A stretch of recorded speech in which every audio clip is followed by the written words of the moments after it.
Hello everyone, welcome to Telangana web. So మనకు వచ్చిన today news ప్రకారం హెడ్సెట్కి సంబంధించినటువంటి కౌన్సిలింగ్ డేట్స్ని మనకు తెలంగాణ గవర్నమెంట్ అనేది రిలీజ్ చేయడం జరిగింది.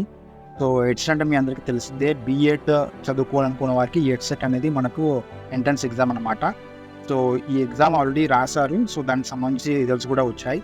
బట్ కౌన్సిలింగ్ అనేది చాలా రోజుల నుంచి పెండింగ్గా ఉంది. సో కౌన్సిలింగ్ డేట్స్ అనేది ఈరోజు రిలీజ్ చేశారు. సో ఆ కౌన్సిలింగ్ డేట్స్ అసలు ఎప్పుడెప్పుడు ఉన్నాయి, సర్టిఫికేట్స్ ఏమేమి అవసరం అవుతాయి అనే కంప్లీట్ విషయాల్ని మనం ఈ వీడియోలో తెలుసుకునే ప్రయత్నం అయితే చేద్దాము. మీరు ఈ ఛానల్ని మొదటిసారిగా చూసినట్లయితే లైక్ చేయండి, షేర్ చేయండి, సబ్స్క్రైబ్ చేసుకోవడం మాత్రం మర్చిపోవద్దు. మరియు మీ ఫ్రెండ్స్కి, మీ ఫ్యామిలీ మెంబర్స్కి కూడా షేర్ చేయండి. సో ఇందులో మనకు చూసినట్టయితే ఇక్కడ మనకు ఫస్ట్ రిజిస్ట్రేషన్ అనేది మనకు 8th August స్టార్ట్ అవుతుందండి. నేను అఫీషియల్ నోటిఫికేషన్ కూడా మీకు ఎక్స్ప్లెయిన్ చేసే ప్రయత్నం అయితే చేస్తాను. అదేవిధంగా ప్రాసెసింగ్ ఫీ ఎలా కట్టాలి, అదేవిధంగా ఒరిజినల్ సర్టిఫికేట్స్ని మనం స్కాన్ చేసి ఎలా అప్లోడ్ చేయాలి, okay. And online certification verification అనేది ఫస్ట్ ఫేజ్లో అయిపోతుంది. దాని తర్వాత మీరు వెబ్ ఆప్షన్స్ పెట్టుకోవచ్చు. దాని తర్వాత సీట్ అలాట్మెంట్ లెటర్ ఉంటుంది. దాని తర్వాత యాజ్ యూజువల్గా మీరు కాలేజ్కి సంబంధించిన ఫీజుని కట్టేసి మీరు ఆ డౌన్లోడ్ అక్నాలజ్మెంట్ తీసేసుకొని కాలేజ్లో రిపోర్ట్ చేస్తే మీ అడ్మిషన్ అనేది కన్ఫర్మ్ అయిపోతుంది అనమాట. So second phase, third phase అనేవి ఈ ఫస్ట్ ఫేజ్ అయిపోయిన తర్వాత మనకు second phase of counselling and third phase of counselling అనేవి ఓపెన్ అవుతాయండి.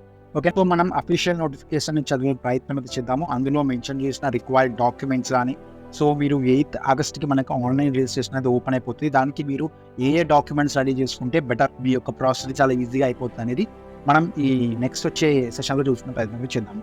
సో ముందుగా మీరు టీఎస్ హెడ్సెట్కి సంబంధించిన అఫీషియల్ వెబ్సైట్, మనకి Telangana state council of higher education వాళ్ళది వెబ్సైట్ని ఓపెన్ చేయండి. గూగుల్లో ఎంటర్ చేయగానే మీకు అదే వస్తుంది. సో ఇక్కడ కొత్త అప్లికేషన్ నోటిఫికేషన్ని ఇప్పుడు తెలుసుకునే ప్రయత్నం చేద్దాము. సో చూసుకున్నట్టయితే మనకి అఫీషియల్ నోటిఫికేషన్ అనేది ఇక్కడ ఆల్రెడీ రిలీజ్ అయిపోయింది. సో ఈ రోజు 31st రోజు రిలీజ్ అయింది. సో అదేవిధంగా మనకు ఆన్లైన్ రిజిస్ట్రేషన్ మీకు కింద చెప్పినట్టే 8th August ఓపెన్ అవుతుంది, 20th August వరకు ఉంటుంది అది, okay. And physical verification of special category certification ఇక్కడ ఉంటాయి. ఎవరైతే స్పెషల్ కేటగిరీకి సంబంధించిన వాళ్ళు ఉంటారో వాళ్ళు ఈ డేట్స్ని ఫాలో అవ్వచ్చు. అదేవిధంగా display list of verified candidates, ఎవరైతే అలాట్మెంట్ అవుతారో వాళ్ళ లిస్ట్ కూడా ఇక్కడ 21st రోజు వస్తుంది. సో ఇవి కంప్లీట్గా ఫేజ్ 1కి సంబంధించినటువంటి డేట్స్ అండి. ఈ డేట్స్ని మీరు మార్చేసుకునే ప్రయత్నం చేయండి, okay. So commencement of class of work. So class of work అనేది మనకు ఆగస్ట్ ఎండ్లో చాలా అవుతుందండి. ఇదైతే చాలా ఇంపార్టెంట్, ఖచ్చితంగా స్టార్ట్ అవుతుంది క్లాస్ వర్క్లో. సో నెక్స్ట్ వచ్చేసి మనకు క్లియర్గా మెన్షన్ చేశారు 8th August రోజు మనకు అప్లికేషన్ అనేది ఓపెన్ అవుతుంది, 20th August వరకు ఉంటుంది. వాళ్ళు దాన్ని రెడ్ కలర్లో ఫోటో పెట్టారు. సో ఆన్లైన్ అప్లికేషన్ ఫీజు వచ్చేసి మనకు 800 rupees for non refundable, 500 rupees for in case of SC/ST candidates. So SC/ST వాళ్ళకి 500 రూపీస్, అదేవిధంగా రిమైనింగ్ అన్ని క్యాస్ట్ వాళ్ళకి 800 రూపీస్ అనమాట, ఓకే. సో అదేవిధంగా మనం చూసుకున్నట్టయితే సో ఇవన్నీ మన ఎలిజిబిలిటీ క్రైటీరియా. సో యాజ్ యూజువల్గా మీకు ఆల్రెడీ తెలుసు, ఎవరైతే హెడ్సెట్ ఎగ్జామ్ రాసిన వాళ్ళు ఉంటారో వాళ్ళందరికీ ఎలిజిబుల్ దీనికి. సో డిగ్రీకి అయితే ఖచ్చితంగా ఉండాలి. అండ్ వచ్చేసి మనకు హెల్ప్ లైన్ సెంటర్స్ ఒక నంబర్ కూడా ఇక్కడ ఇచ్చారు. సో మీకు కావాలంటే వెళ్ళొచ్చు. నేను ఆల్రెడీ ఈ యొక్క నోటిఫికేషన్ నేను డిస్క్రిప్షన్లో కింద ఇస్తాను లింక్, అక్కడ నుంచి మీరు డౌన్లోడ్ చేసుకొని మొబైల్లో కూడా చూసుకోవచ్చు. సో మనకు సర్టిఫికేట్స్ ఏమేమి కావాలి, ఇది చాలా ఇంపార్టెంట్ పార్ట్. మనకు కావాల్సింది హెడ్సెట్ ర్యాంక్ కార్డ్ అనేది ఉండాలి, ఓకేనా. అది first and foremost important thing. మనకి ఒరిజినల్ డిగ్రీ, అదేవిధంగా ప్రొవిజనల్ సర్టిఫికేట్ లేదా CMM మేము ఉంటే సరిపోతుంది మన మార్క్స్ మేము. అదేవిధంగా మనకు ప్రొవిజనల్ సర్టిఫికేట్ ఆఫ్ డిగ్రీ ఉంటే సరిపోతుంది మనకి.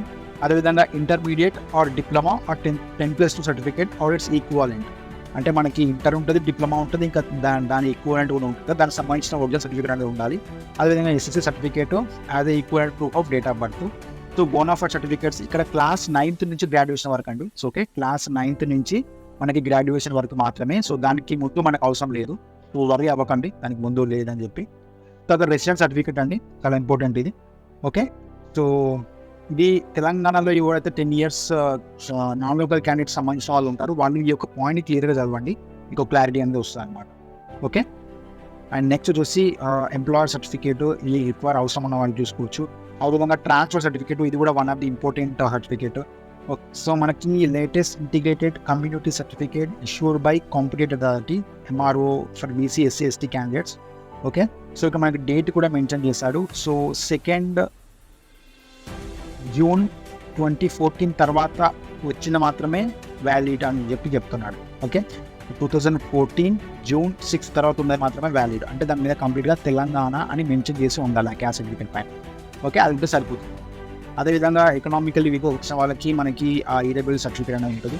సో అదేవిధంగా మనకి స్పెషల్ కేటగిరీ సర్టిఫికేట్స్ ఎవరైతే NCCలో కానీ, CAPలో కానీ, PHలో కానీ, స్పోర్ట్స్ కోటాలో ఎవరైతే ఉంటారో వాళ్ళకి ఆ స్పెషల్ కేటగిరీ సర్టిఫికేట్ ఉంటుంది సరిపోతుంది.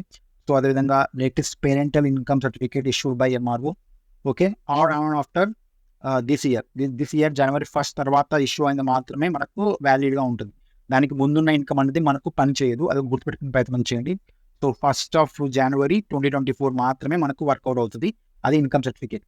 ఓకే, అండ్ వచ్చేసి మనకు ముస్లిమ్స్ సంబంధించినట్టుంటే వాళ్ళ సంబంధించిన సర్టిఫికేట్ ఉంటే సరిపోతుంది. అదేవిధంగా ఆధార్ కార్డ్స్. సో ఆధార్ కార్డ్లో మనకి ఆధార్ కార్డ్ కానీ లేకపోతే వేరే ఏదైనా కానీ ఐడి ప్రూఫ్ కింద చూసుకుంటారు.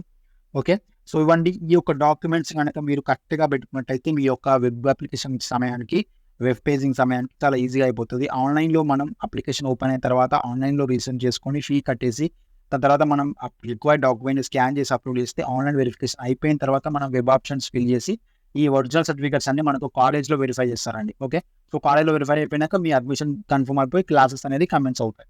ఓకే, సో ఇది చాలా సింపుల్ అండి. సో నేను ఆల్రెడీ అప్లికేషన్ ఓపెన్ అయిన తర్వాత ఎలా అప్లై చేయాలి, సో మీ ఓన్గా ఎలా అప్లై చేసుకోవాలి, మొబైల్ నుంచి కూడా ఎలా అప్లై చేయాలనేది కంప్లీట్గా నేను ఇంటి ఒక ఛానల్లో పెట్టడానికి ప్రయత్నం చేస్తాను. సో ఎవరైతే ఈ ఛానల్ని మొదలు చూస్తున్నారైతే లైక్ చేయండి, షేర్ చేయండి, సబ్స్క్రైబ్ చేసుకోవడం మాత్రం అసలు మర్చిపోవద్దు.